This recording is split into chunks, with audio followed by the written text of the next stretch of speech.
Telangana RTC. ఇది కేవలం ప్రయాణం కాదు, ఇదొక ప్రగతి ప్రస్థానం. సీఎం రేవంత్ రెడ్డి గారి సారథ్యంలోని కాంగ్రెస్ ప్రజాప్రభుత్వం ఏర్పడిన నాటి నుండి టీజీఎస్ఆర్టీసీ సరికొత్త రికార్డులు సృష్టిస్తూ సంక్షేమం వారధిగా మారింది. అందులో అతిపెద్ద విప్లవం మహాలక్ష్మి పథకం. మహిళలకు ఉచిత బస్సు ప్రయాణం. ఇప్పటి వరకు 273 కోట్ల మందికి పైగా మహిళా ప్రయాణికులు ఈ సేవలను వినియోగించుకుని ఏకంగా 9,360 కోట్ల రూపాయలను ఆదా చేసుకున్నారు. దీంతో ఆర్టీసీలో రోజువారీ ప్రయాణికుల సంఖ్య 33% పెరిగింది. ఇది కదా నిజమైన మహిళా సాధికారత.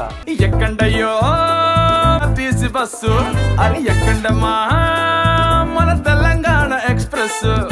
అంతేకాదు, సెర్ప్ ద్వారా మహిళా సంఘాలకు 600 బస్సులు కేటాయించి వారిని పారిశ్రామికవేత్తలుగా తీర్చిదిద్దుతున్నారు. ఇక 10 ఏళ్ల తర్వాత తొలిసారిగా 3,000కు పైగా కొత్త ఉద్యోగాల భర్తీకి, అలాగే కారుణ్య నియామకాలకు కాంగ్రెస్ ప్రభుత్వం శ్రీకారం చుట్టింది.